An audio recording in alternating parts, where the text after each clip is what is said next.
All right, let's get to the reason we're all here tonight. Deb Liu. I'm really excited to have Deb here today. She is the VP of Marketplace at Facebook. She also is on the board of Intuit, where we are. And she was also, who's heard of Women in Product here? Awesome. Yeah, it's an amazing group. I've gotten to know them through my friend Ha, and it's just been growing like gangbusters lately. They had a huge conference last year. If you're not plugged into it, go to womenpm.org, but she was the founder of it. So thanks a lot for starting that. Awesome. She also worked at product management in eBay and PayPal, and that's her Twitter handle there. And so she's going to be talking to us today about how to create fertile ground for product innovation. So please join me in giving Deb a warm welcome.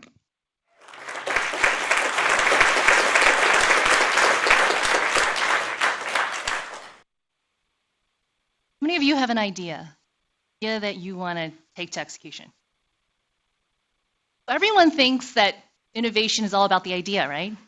It's all about that spark, all about that moment. It's all about the inspiration. And actually, it's a little bit different than that. There's a parable in the Bible called the parable of the sower. How many of you have heard of this? Okay, so for those of you who haven't, it's about a sower, someone who's casting seeds out, right? And those seeds are your ideas. And those ideas land in different kinds of ground. The sower throws seeds out, and sometimes it lands on the path, and a bird comes along and eats it. And sometimes it lands on a rocky area with a little bit of soil, and it tries to take root. There isn't enough soil for it to take root. And sometimes it actually lands amongst other plants, and those thorns and other plants, the weeds, actually choke it to death. What if your idea landed on healthy, great soil? That is when it grows. The thing is, there was nothing different about those 4 seeds, right? It's the same idea. But it is the ground on which it landed and what it fostered that actually helped that idea grow or watched it die. And that's what I'm here to talk about today. It is not about the ideas we have, because all of us have ideas. But it's really, are you in a place to actually execute that idea? Do you have all the pieces where you actually are building fertile ground? So first, in any idea, you need leadership, right? Best people, best team, hardest problem. That is incredibly important. You know, we always have this belief that it's always a lone person, right? One person, it's the hero's journey is usually about a single person. But actually, if you read many stories, it's actually about a team. I don't know how many of you read Laszlo Bock's book about Google and what made Google teams successful, but he looked at different teams, and it wasn't necessarily the teams with all the smartest people. It wasn't the teams that were homogeneous. It wasn't the team of all stars. It was actually the teams that had psychological safety. The best teams, the highest performing teams, were the ones that were actually a team. And that starts with leadership. The first thing you do when you have ideas, you go out there and build it by yourself, right? No, you actually assemble a group of people who are passionate about the idea. You bring them together, and you help them foster the idea together. And so one of the things that's really important is to have that team and have that leader, have somebody assemble a group of people to actually make that successful. Or no matter what idea you have, it will die because it will be alone. Second thing is freedom. Time and space beget innovation, strangle it. So imagine you have this idea and you're like, I only have 3 weeks to get the prototype up, and I only have this many resources, and I have to do an executive review, and I need to pitch the VC. Actually, the more constraints you put on the idea, the less time you have to make it work.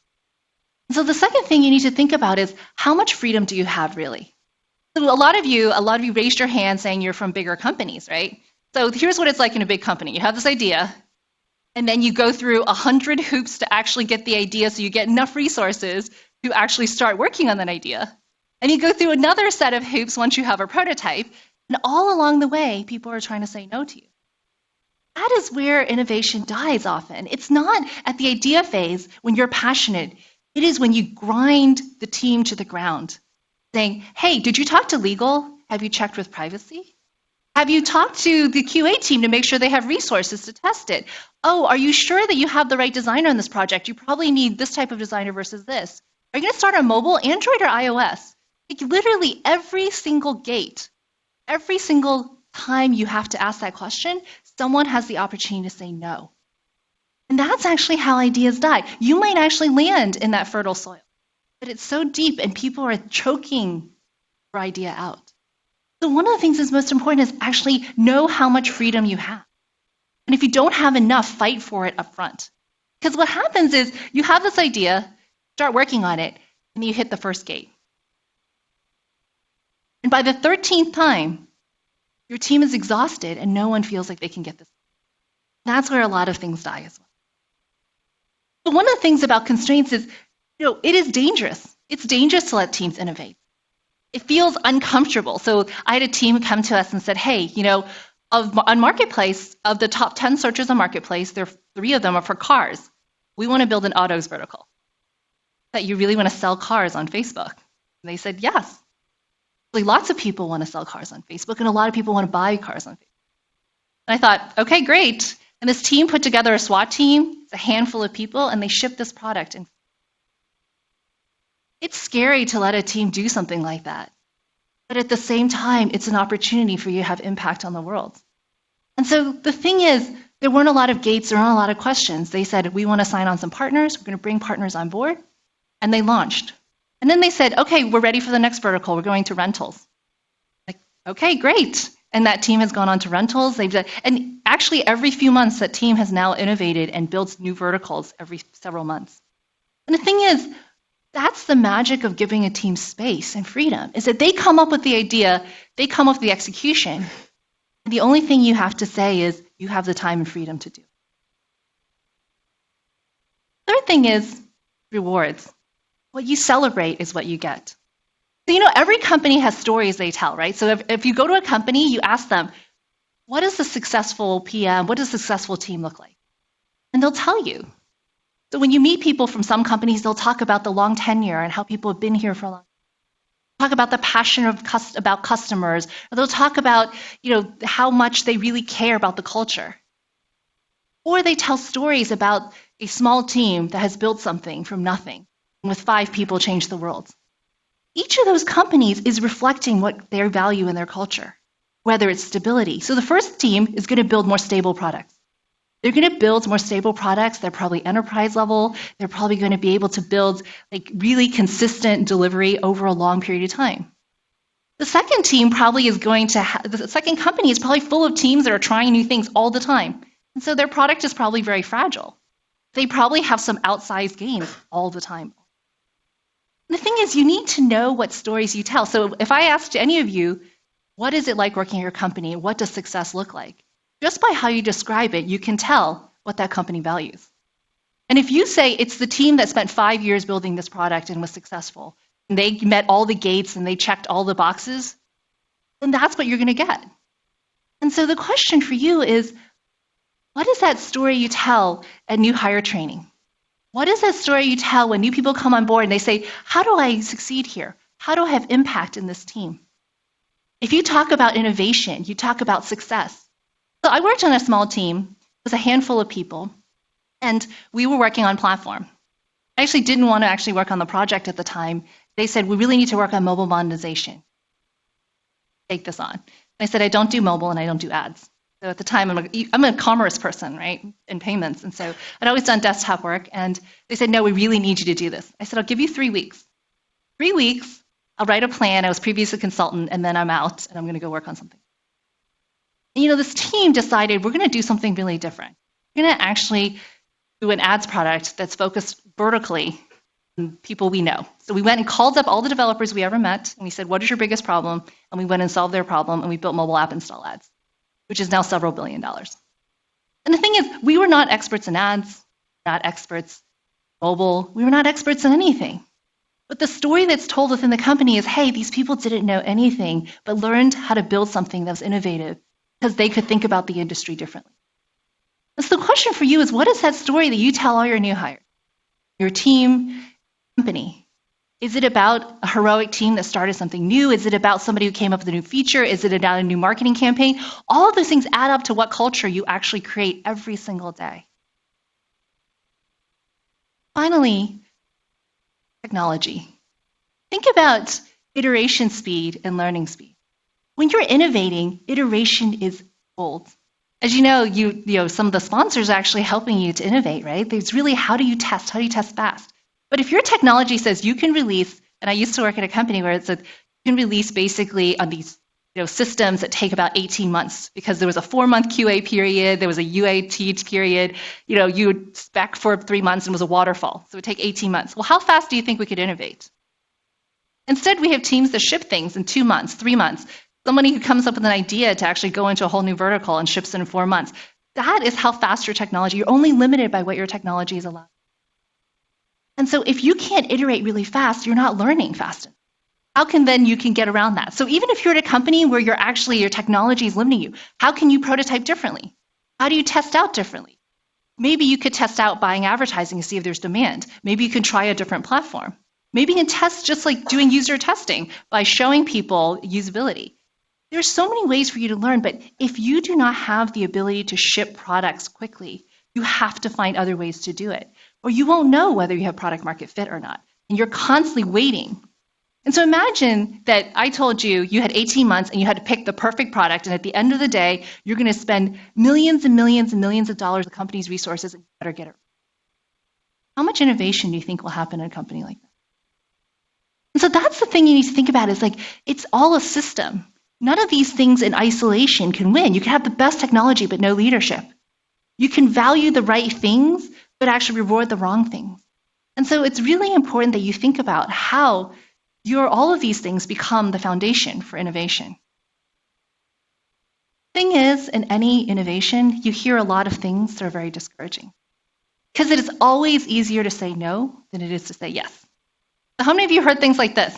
Tried that already, right? So I'll tell you that the marketplace I work on today is probably the 4th marketplace at Facebook. And so is the idea that people don't want to buy things on Facebook what the lesson we should have taken from the first 3? The first one, I think we did a digital gift shop. We did a gifting product, and there was also an integration with a classified. Does that mean nobody wants to buy things on Facebook? Well, today, 800 million people use this product, so clearly somebody wants to buy something here. The thing is, we overlearn the lessons of the past.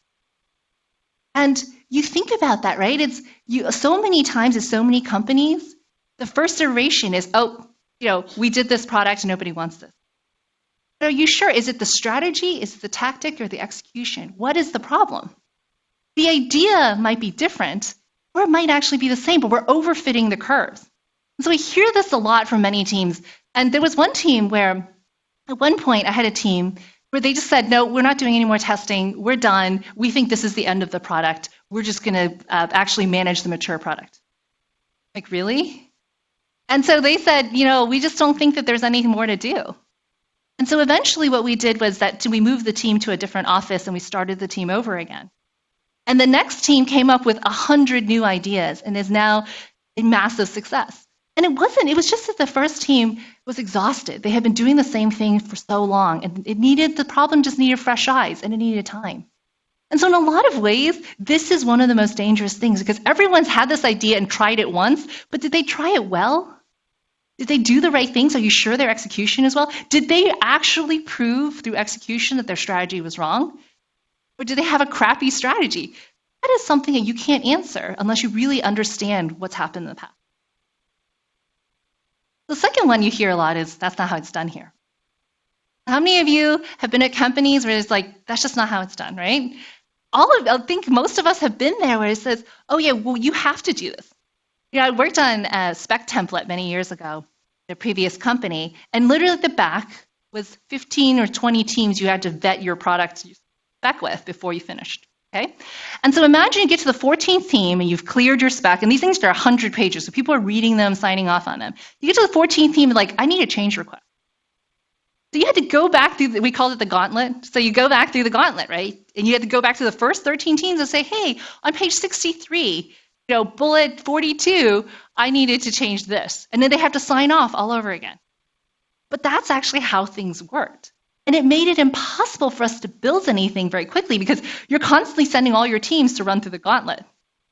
And so the thing is, do you have enough space for somebody to try something different? Are you somebody who wants to try something different? Can you buy yourself enough space? Because if you can't, it's going to be really hard for you to take that idea to fruition. Finally, failure is not an option. How many of you have heard that, right? You're at a company, lots riding on this. But the thing is, to innovate means to fail. When you have 100 teams innovating and 10 of them are wild successes, that's actually a really great hit rate. But if everybody has to hit, you form 10 teams, you do the most conservative thing so that every team wins, but wins just a little. That's the approach that we take, right? So a lot of companies are conservative. We're like, look, everyone works on a couple points of growth. We all are in this together and no one fails. Or you say, lots of people are going to fail. We're going to learn a lot of things along the way, but we're going to see a lot of failure, and that's okay. And we're just going to consider the failure to learn as the ultimate failure, and the rest of it gives us outsized returns. You kind of have to know where you are, and you have to know how to explain it. If you are somebody who is saying, hey, look, I'm putting out this big bet, and there's only a 10% chance of winning, but if we win, this is our market. Which company are you at? If you're at the company where you say, hey, you know what, I'd rather you just do 1 point of growth this year because we really need to hit our earnings, then you got to know where you are, and you got to know whether or not you can change the culture enough for you to actually be successful, or your team will be really frustrated. So if you're building things, first thing is to believe and persist. So hold your hypotheses lightly, but hold your mission lightly. So I always knew that I wanted to connect people through commerce at Facebook. I joined the company 9 years ago to a team actually called Commerce. Eventually, I worked on games and payments. But I knew through 5 years of working on other products that someday I would come back to this. And I pushed and pushed to build this year after year after year. And I built many, many other amazing products that I really love.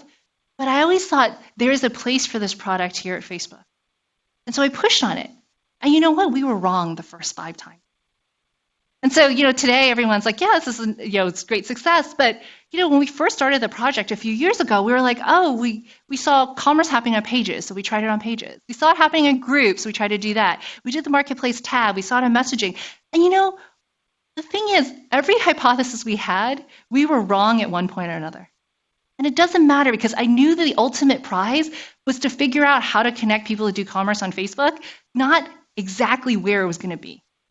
And so our willingness to actually adapt and to actually say, you know what, maybe we're wrong. And maybe the next time we try it, we're going to learn this and we're going to try something different. Yes, you have to hold those hypotheses lightly. But if we said, you know what, the only way to do it is on businesses, on Pages, and we're going to die on this hill. But instead, we said, let's just find all the places people have figured out how to use commerce, and let's just find a way to make it so that it's easier for all of them. Let's hold each of the hypotheses we have, every test lightly, and let's hold to the belief that we know people want to do this. And so that's the important part of your seed, is know what the kernel of your seed is. Know what it is that you truly believe and you're willing to die on that hill for. And the rest of it doesn't actually matter as much, how you do it. Whether you do it one way or another, through one path or another, whether it's one channel or another, whether it's one target segment or another, it matters less how you get there. It matters that you know where you're going. 2 is shipping is data. Aim, shoot, and iterate. So, if I said that you had to hit this target, right? You see this target, and I told you, you have to hit the target, and we give you this bow.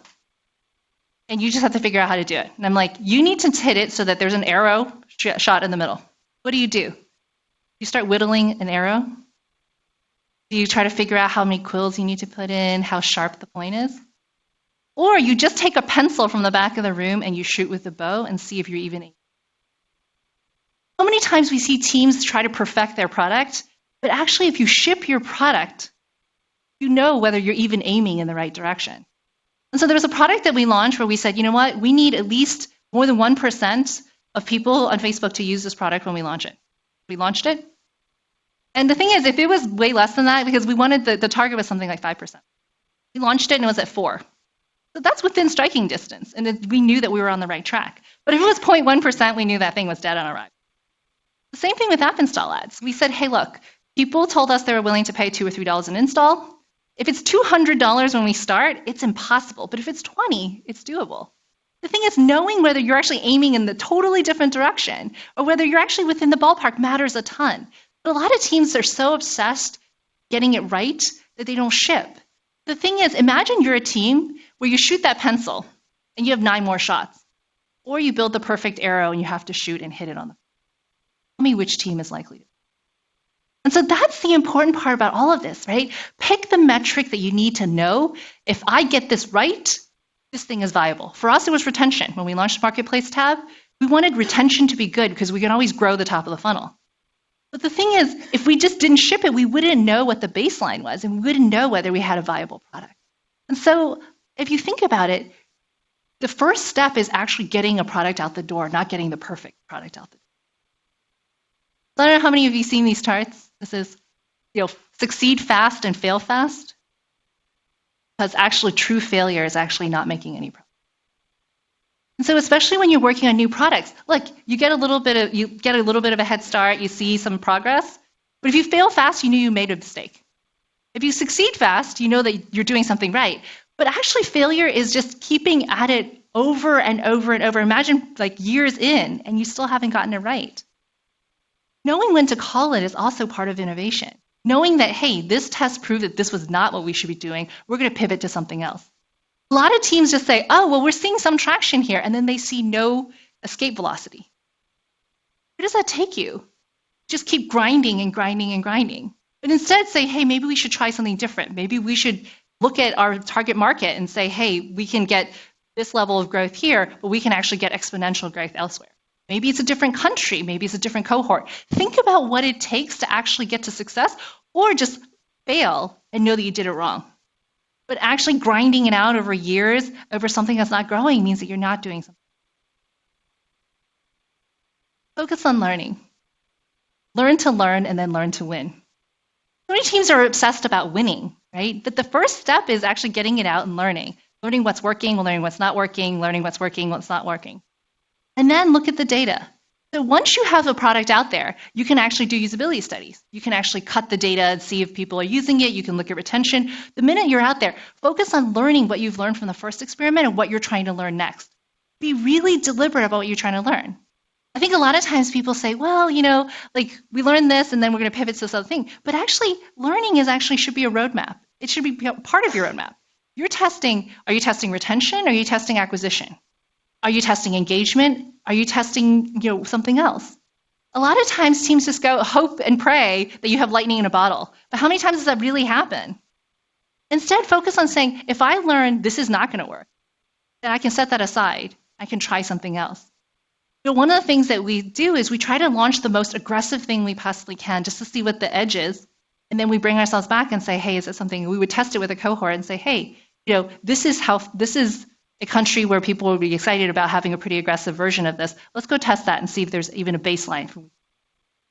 And then once you learn that, you know how far you can go. And you also understand what you're willing to do. You say, hey, something where we are putting ourselves in front of this many people and the retention looks good. But if your retention is bad on your most aggressive version, maybe you're doing it wrong. And so really thinking through what you're trying to learn at each step and documenting that as part of your roadmap is really important.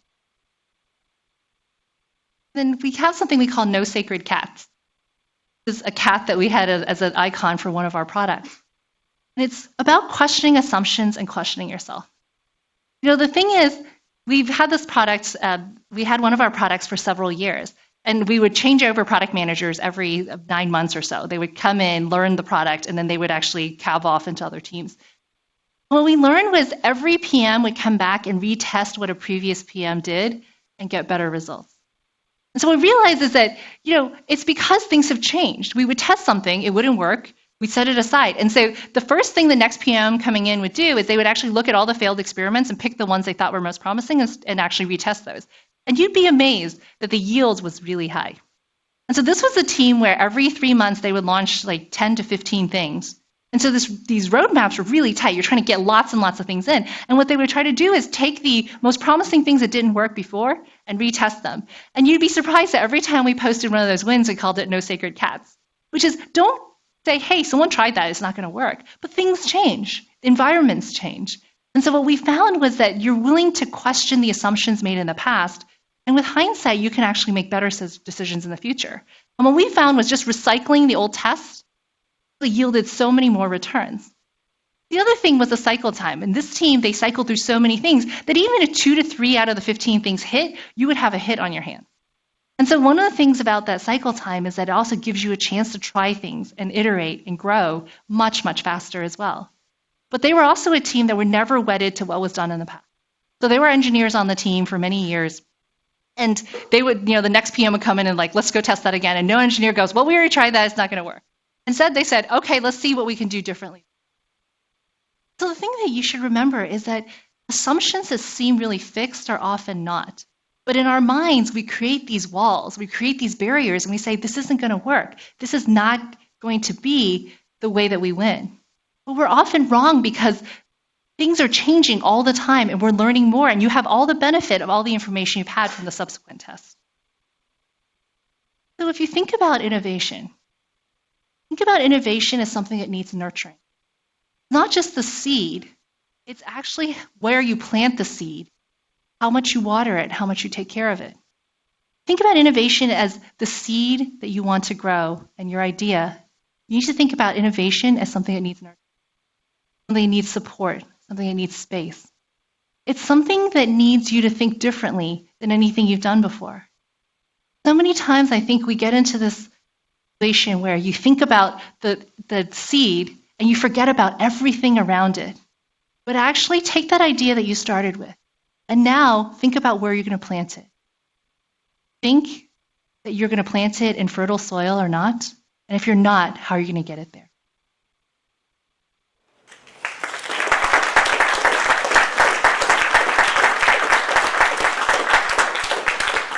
Thanks a lot, Deb, for a great talk. So if you haven't been here before, we have microphones here so everybody can hear the question. So if you want to ask Deb a question, raise your hand. We have lots of time for Q&A.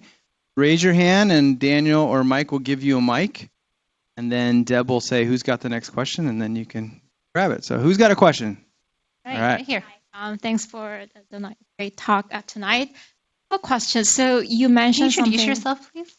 Can you introduce yourself? My name is Jill. I work at Cisco as a product manager. Okay. I had a question around, so you mentioned something holding your mission really tight, and then as long as the direction is right, the rest will kind of follow through. Curious, Marketplace had standalone mission for itself, or if it was, what was it? And then if it was not, then like how did that Marketplace fit the bigger mission of the company? Well, I always believed that one of the most important things we could do so connecting people is the mission of the company. And, I always believed that you could connect people to do commerce on Facebook. And the reason is because this is a place where people are in their community, right? They're there in groups with local communities. They're there messaging people. And actually, we saw a lot of this behavior in so many different places. And so the mission we always had was to connect people through commerce. It was just another way for two people to meet up and for us to create value in the world.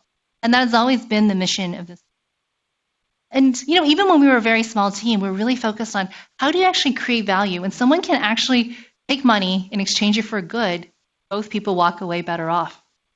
And so I've always really thought about it that way as what the mission for our team has always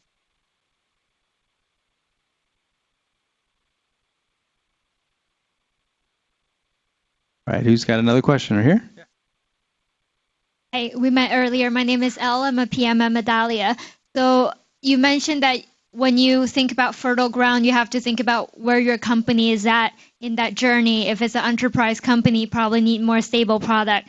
So in a ground like that, how do you as an individual contributor help kind of transform the company and get buy-in from leadership, from the engineers, from all the stakeholders to transform and get everyone on the same page? I think the most important thing, especially in a company like that, is carve out the space. Say, if you want innovation, here's what conditions we need. Because the thing is, you can try to do innovation within the current system, but it's going to fail. And so instead say, hey, look, if we really believe in innovation, we need to have small teams that have, whether it's through hackathons or through short-term stints, we want to create an environment where something is going to grow out of this. And so set up what it is for your team. So maybe it's, hey, you say to your CEO or the head of product, hey, we just like for 3 weeks for teams of 5 people to think of how we can transform this product in the future. So it's time boxed thing that is limited, and then say at the end we'd like to present to you what we think of. And so in some ways you just bought yourself enough space that people aren't mentally, they're not saying, hey, why aren't you doing your day job? Or do something that fits into the culture of your company. I think not all cultures are completely fixed if you're able to actually carve out and ask for what you need. I think a lot of times people say, well, it's just how it works here. I guess I won't be able to do it. But instead, if you can actually get support, maybe just say, hey, look, I know we can't afford to do 3 weeks. What about a hackathon? We'll do a 4-day hackathon and just give us the space and the time and we'll show you some prototypes and you promise to fund one of the outcomes of this. And that way, like, you have at least bought enough time for you to actually spend time thinking about it with the team, to maybe hack something together, prototype some ideas. And then you also got a hearing from the leadership, which says, we're willing to fund something in this space. And so in that way, you give them a chance to pick what you would be funded, but you also had a chance to maybe look at 20 or 30 ideas that no one else had ever thought about. And a lot of the outcomes of the Facebook hackathons is those teams don't necessarily take it forward. They actually go to the teams that own the product and say, hey, we hacked this prototype. Can you launch this? And so in a lot of ways, it's kind of like free innovation from other teams. And so some people will end up joining those teams. Others will just give them the idea and say, hey, we tested this. We did some usability studies. Here's some data. I think you should add this to your product, and eventually gets added to eventual products as well. And so in a lot of ways, that innovation can live on, even if it's not fully embedded in the culture of the company.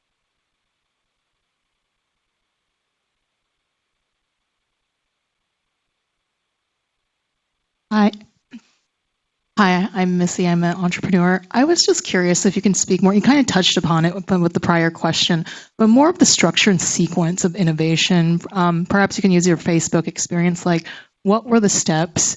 Yes, like the organization. How did you guys make it happen? Because it is about people, right? And how you coordinate among people. And I'm sure that even if you ask someone to say, oh, they're really engaged with something, there is kind of like another direction that they're also going, and how do you integrate or manage that?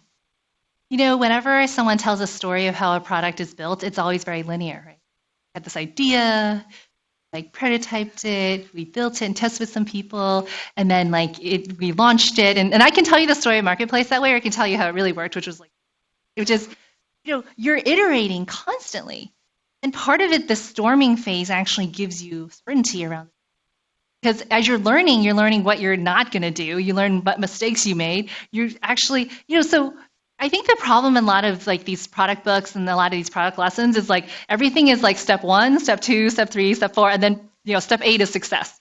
And that's not how products are actually built. How they're built is step 1, step 0.5, step 0.2, and then step 2. You're actually learning, going backwards and going, actually, that was wrong. I'm going to start over. And then, maybe you have 2 teams trying different things, and then you say, oh, that didn't work. And the challenge is that we do a disservice by making it seem like it's a linear journey, because it's not. Most products, unless you literally know product market fit from the start, is this iterative process of learning and growing and then actually taking a huge step back and saying, maybe that was wrong, let's try something else. Going back and forth. And what companies do is that companies that have tolerance for that know that that's part of the process and they have an acceptance of it. But companies that don't go, well, I don't know how you got to step 2 and suddenly you're back at 0.5 again. We should kill this. Companies that aren't ready to do innovation are the ones who take a step back and say, you know what, I'm actually, we lost faith in that team. They're clearly not doing the right things. And so instead, you should actually inoculate the company if you're going this journey. Say, hey, look, this is going to be a storming phase of 3 to 6 months. Here's what it looks like. We're going to have some progress. It's going to take a huge step back. We're going to try again. And by the way, lots of teams fail in this phase, and knowing when to call it is part of it, but we need to create this environment where that's possible. And we ask that you stabilize funding for a minimum of a year if you want teams to innovate, or whatever it is that works for your industry. I think the challenge is that a lot of times people just go in with this naive notion that, if you just work hard enough, you put enough people, you're going to get to step 8 and you're going to win. Really not how it works. Hi, Deb. Over here. Hi, I'm Rachna Chaubey. I'm at Oath and working on the storming phase, actually, of a new search product. So it's exciting that we're getting the space to innovate. But one thing I've heard you talk about in the past is PMing the culture.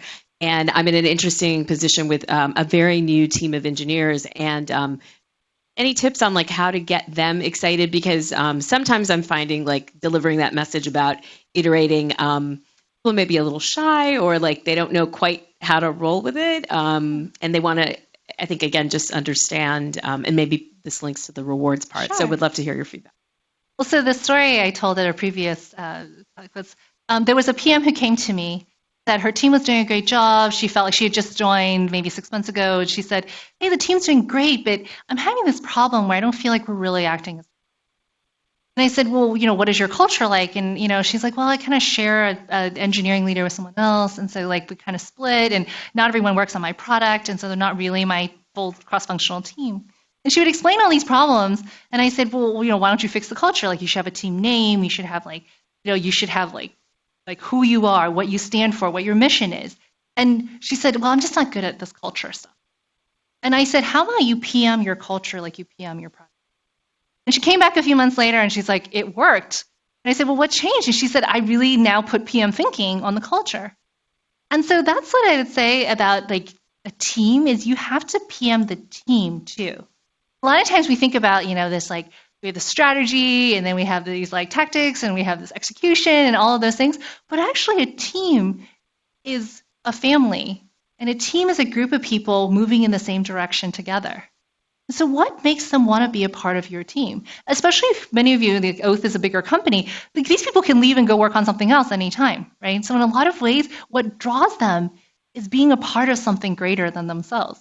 Because they're not free radicals, right? An engineer could go work on any team, but actually most engineers stay on teams for long periods of time because they feel like this is a part of something they want to be a part of. And so how do you make that? So how do you have culture? Do you have a mascot? Talk about what your mission is. Do you what is it that you're inspiring them to do? In a lot of ways saying, hey, look, we're an innovation team at a bigger company. Is that why they joined the team? What draws your team together? And what do you hope to accomplish together? That matters a lot. And so some people choose to join the team because maybe, they've been doing, back-end work for a long time and they want to try something brand new in a new space. Or maybe they're just really excited about solving a specific problem. Whatever that is, draw on that and create that culture so that people want to join. And make it so that when people join, they're part of that family. So it's not just you're joining a team, but you're actually joining a mission. It's like joining a small company and saying, hey, this is where I want to put my time and effort. I think a lot of times we underestimate how important that is. At a startup, your whole culture and your whole company is the same thing, but it's the same within teams too. People can go to any team and go do other things. How do you draw them in that says, this is the place I want to be, and this is the people I want to wake up and spend the next 10 hours of my day with? And if the answer is it's not you, then that's a problem. This is not the team that they want to spend time with. So the question then is, how do you fix that? And I would say, I tell PMs who join Facebook, you have one item on your to-do list every day, and that's to make a successful product through a happy team. And whatever that is, it takes, whether that's T-shirts and happy hours, or it's a mission, or meeting customers, whatever that is, figure that out for you, and paint that vision for the future, and paint what your team is going to be. And that's the most important thing. Hi, I'm Api from Ubikasa, trying to bring floor plans into US real estate market. When we have hackathons within our product development team, I've been thinking that should we zoom in or zoom out from the customers? I think that you should do both, actually, because, with hackathon teams, you should actually take a look and see, what we do with hackathons is we actually allow teams to decide how far they want to go in any direction. So some teams are actually made up of researchers and designers who say, hey, we know that there's this market opportunity, and they actually bring on engineers to kind of prototype with them. And others are here's a great technical solution to this huge problem that we've all been having. And so we kind of give teams the freedom to do that. So what we do is we have a tool where you actually write down if you have an idea, and then other people go shop the tool and join a team if they haven't formed one. So in a lot of ways, if you can just get enough liquidity in your system, it's like a marketplace. You have this system where people then say, oh, I'm excited about this user problem or this technical problem, and they kind of sort themselves out in that way. But I do think a lot of times, we tend to, in hackathons, build things for ourselves. And so it is helpful. We actually don't just limit our hackathons to engineers. We actually have designers, researchers. We have people in our product marketing teams who actually join. And they actually do the research during that time. Here's what the market is. Here's who we partner with. You actually see some of the presentations are really interesting. And so you can kind of have a full-fledged business and product sometimes presented at the end of a hackathon, which I find really fascinating. Hey, this is Mahesh here from Sam's Club. part of the product team as well. So I just wanted to, sort of check if you've had previous experience of prototyping an idea outside the organization and then presenting it to leadership and getting that prioritized. Because everyone seems to be working on their own roadmaps. Have you had some sort of experience on that? Well, in a lot of ways, I wasn't allowed to work on Marketplace for many years, and I prototyped it over and over and over again. So in a lot of ways, because I was working in games and I was working on app install ads, the audience network, and the analytics product at Facebook. And every chance I got, I would work on this. I would work on Marketplace, what is equivalent of Marketplace. And so in a lot of ways, it became my product, but it wasn't there was a team that was working on it. But I think if you're passionate about something, show people what that passion is. I've had people come and say, hey, I want to do P2P payments. Here's my prototype. And actually, they ended up joining the team and running the team for a long time. Right? Eventually, they joined our team. And so trying to figure out that excitement level and finding a way to tap into that excitement, you might end up going with it, or you might end up saying, hey, this isn't something I want to necessarily do. One of the early products I prototyped many years ago was a donations product on Facebook. That's actually owned by a friend of mine who runs the social good team today. And we still power the payments portion of it, but it's actually owned by another team. And so in some ways, it's some seed that you planted someplace else has grown up into this great tree, and you get to see it from afar. And it's actually really gratifying to see the success of the team. And, I still keep in touch with them and see the success that they've had with this product. We built the first prototype years and years before they started. We supported them through their development cycle. Hi, I'm Adrita. I'm the platform product director at PayPal, managing all the checkout and core payment processing APIs. The thing that I constantly struggle with is how do you innovate when you're making APIs? Because that is a completely different form of thinking where you need literally, you're thinking 5 steps ahead, because once the API is out and you have hundreds of thousands, even millions of integrations I have on these APIs, it's really hard because it's super high retention. And to try to prove the value prop for what's in it for me to move from integration 1, which already processes payments for me, over to your brand new API is a super hard challenge. Yeah. So I'd like to hear your thoughts on this. Yeah. So one thing we used to do when I used to lead the Facebook platform was we used to have platform hackathons. We had hackathons dedicated to just the platform and the developers that we. And in that way, we were able to actually look at the set of problems in a constrained way. So there's less, here's everything in the world, but instead to say, hey, here's a group of people we want to serve. How can we serve them better as a group?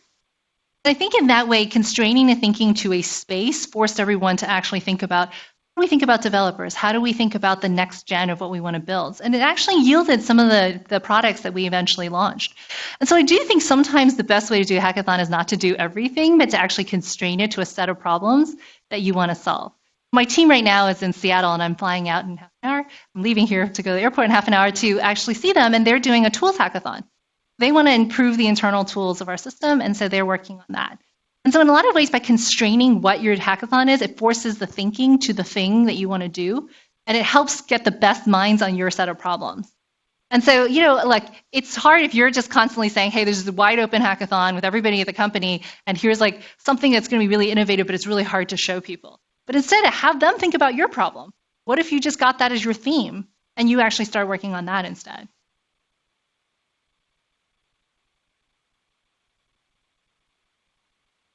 Yeah, my name is Lee, and I work for a recruiting startup. I'm a UX designer. I just have a question related to, I don't know if you have experience in relation to how to do innovations in startup, because usually when you are going through the experience, the cost in the startup is way higher in comparison to enterprise. And also we have to cultivate customers or audience from zero. Sometimes you don't know if it's the problem from the product or if it's really not enough marketing efforts. So I don't know. Do you have suggestions? In terms of being innovative products from a startup team in enterprise? Yeah. Yeah. So the greatest cost in any startup is opportunity cost, right? Choosing to do A and not B, because you usually don't have that many resources. You can't do 5 things at the same time. You can't spin off 10 teams and hope that one of them wins. You are one of those teams hoping you will win. And so in a lot of ways, you have to take shortcuts, right? So what are ways that you can do that? What are ways you can get rapid feedback, for example? What are ways that you could sign on some customers ahead of time before you start building? How do you de-risk the work that you're doing? And so, for example, one thing, we do is we rely heavily on research and design to actually go talk to customers and say, hey, if we built this, could we, and when I worked on platform, it's like, could you sign up 5 people that want this product before we start coding? That's one way to shortcut. Hey, before you go build this whole thing and then show it to people, you actually show it to them and say, is this enough to get you to sign up if we built this? And so really turning it on its head and actually de-risking the product will be really, really important in the startup in that space, especially since you're serving a very specific set of customers and you have no one to start with. And so instead just say, okay, well, if we built this, do you think you would want to use it? And would you like to be our alpha partner? Get them to sign up and get them to commit up front. Hey, if we built this, we'll give it to you for free. We'll charge for it in the future, but you'll be an alpha customer and get it for free for a certain period of time. Would you like to sign up right now? And then go build it and then go test it with those 5 customers. But otherwise, you're building it and you wasted all that time. And then you have to go sign up people and you're wasting even more time. And by the time you actually get any data, you've actually you've wasted maybe 9 months. And so instead, I think by turning it on its head, if you go talk to 5 customers and we don't even understand what you're talking about and your prototype just doesn't resonate with them, you're probably on the wrong track. Hey, so Randy, I'm a PM at PayPal. So my question is, how do you manage, or do you have any insights? You mentioned it. How do you manage innovation on a global scale? So, the trade-offs between standardization versus localization. Also, some products may work in some markets, some may not in other markets. I think that is one challenge with a lot of products is, how do you figure out where it's going to work? And what are the segmentations? So what's interesting about global companies, for example, is you're not necessarily even just segmenting by people, you're segmenting by countries. Because countries use payments differently. So for example, at PayPal, some countries are credit card countries, right? And that group of countries has similar regulations. You can kind of hook into the rails, the credit card rails, and you can build a product. But some countries are push countries, right? People are used to pushing money in, people using Boleto in Brazil, people in some of these other countries where, people do a lot of prepay, they don't use debit cards or credit cards. Completely different market in some ways. And then there's groups of countries like that. And so in a lot of ways, I think companies don't do this enough. They should segment, not just customers, but segment countries. And you say, okay, I think that this product would fit better in a kind of, pull country versus push country in payments. I think that it will fit this segment of this push country, for example. These are the kinds of things that I think a really savvy PM would be able to do, is to sit down and actually understand the level of segmentation they need to do. And maybe you say, wow, after I cut it all these ways, the market's really small. And so really kind of understanding both the country cuts, the cultural cuts, as well as the customer cuts will help you understand whether the market's big enough for the product you want to provide and whether you're adding enough value for people to.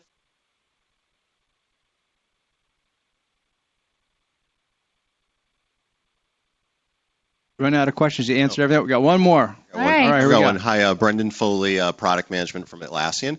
Any thoughts on how to move a B2B culture that really needs to be more ship, test, learn, iterate, taking sort of the best of B2C, but applying it in a B2B context? I think it's a little bit different. B2B cycles tend to be slower, and you're testing on fewer customers. It's hard, right? You can't just turn on the fire hose and see what happens. You may need to sign up customers. So when we did this on platform, we actually had a partnerships team that was dedicated to helping us sign up customers for the alpha. And we would say, okay, we would test the alpha, and we'd have this gate. So before I launched anything in beta, I would ask, are those alpha customers committed to going into the beta? And then are other customers begging to get in? And so you learn a lot by hearing just some people will be like, well, if it's free, I'll test this, why not? But then you kind of see their interest wane. But if you talk to them about it and they're begging to get in, then you have a product that's really working. So in a lot of ways, you have to use these other signals, right? You can't just go, well, I'm just going to turn it on and see if 500,000 people use this. But instead, you have to figure out of the 5 or 50 people, whether or not you can get the 5 people to turn to 50 to turn to 500. So you would use the same path, but what you would do is do a way higher touch understanding of, are they really excited about this product? And so I used to ask in every product review, the gate before we launched, I would ask the team, I would go to the partnerships person, our head of partnerships would sit there, and I would say, hey, are people clamoring for this product or not? And if the answer was no, like, are you sure we have product market fit? Because you can always hand sell the first 5 and maybe 50. You're not going to be able to do that at 500 or 5,000 unless you have a huge sales force, right? And so that's how we really looked at the product, which is how to de-risk a product in a launch by really understanding what the sentiment was and whether or not the first customers were actually getting real results. In a lot of ways of getting real results, they will figure out how to actually stay on this product for as long as they possibly can, and they will tell other customers and make it themselves a success story for your next customer. We have time for one last question. Double dipper, retention rate. Here you go. Yes. So the last question is, as you're trying to find the market fit, like you have a rough idea, maybe have some of a prototype, but you're constantly iterating. How do you define your metrics and goals at each stage of your innovation? You know, a lot of times people have ship goals. Those are the worst kind of goals, right? People will say, well, I shipped it and I'm done. You know, there was a team that was like, well, you know, now it's a partnerships problem because we don't need partners. Like, no, it's actually your problem because nobody's using your product. And so it's really important that you think about, like, what does success look like? And you think about all of the barriers to success. And so a lot of times I work backwards, right? You know, I built a commerce product. So let's say you build a great commerce product. It's, you know, you let people sell stuff, but no one's selling stuff. Well, you better go sign on some people or else you won't have your product tested, right? So a lot of ways, understanding not just shipping it, but understanding like what it would take for you to convince yourself that this product's going to be successful. And maybe that's going out and selling the first 3 customers yourself. And I've done that myself where nobody wanted to sell the product. So I went out and I gathered some people, I called up some people I knew and said, hey, do you want to work with us? And so the thing is, a lot of times you're like, well, you check the boxes, but actually work backwards from what success looks like. Define what success looks like and work your way backwards and say, what's your 2-year roadmap? What does success look like at 2 years? What does winning look like? And then work backwards and say, what do I need to do in the next 3 months to make sure I'm on a path to get there? And shipping it is usually not the gate. It's usually something else. It's really like learning. How fast do I learn? How fast can I get partners on? You know, are people getting value out of this? Are they telling other people? Is it retention or whatever that is? And then set a metric against that thing. Retention is often a great metric, especially for products where you don't have a lot of customers. Are you retaining week on week, day on day? How do you measure that? How does the retention look versus other products in the industry? And then you can always pour on more with growth. You can always buy customers. You have to make sure the retention continues because you can always buy worse customers and retention actually decreases. So each of those matter because at the end of 2 years, you hope to have X product. But a lot of times people just go, well, in 3 months, I did X. No, you actually say, okay, every 3 months, all the way up to 2 years, what does success look like? The other thing I would encourage you to do is do a pre-mortem. So one thing that we do sometimes is a pre-mortem, which is if this product fails, we tried it, we shipped it, and it failed, why did it fail? Write your pre-mortem, which is the day you shut down the product, you're going to write this and say, here is why our product failed. A lot of times we only look at the green path, right? We're all optimists, and we may not be correct. And the thing is, technologists are all optimists. We're always going to win, but that's actually not true. It's to say, why would it fail? Because we couldn't find product market fit because of these 3 reasons, because we ran into these other issues, because what is that reason? And then actually write it out and actually start de-risking it. Sometimes you write it out and realize that maybe you actually can't ship the product at all. But I think a lot of times people don't think through why something would fail before they start the journey. And they start with this optimism and they run into all these problems. But now you've inoculated yourself against some of the problems along the way. You said, oh, I knew that could be an issue. I've already gone and talked to those partners and said, hey, we want to partner on this instead of being direct competitors, for example. These are the kinds of things where by thinking ahead, you can actually get ahead of a lot of the problems. And lots of products fail, but I think a lot of times people don't let themselves think about what the failure case is. They only think of the success case. And so by letting yourself think, then you can actually de-risk all of those things and actually undo some of the risk and actually jump over some of the pitfalls you'd run. Well, thanks a lot, Deb. Please join me in giving her a round of applause. Thank you.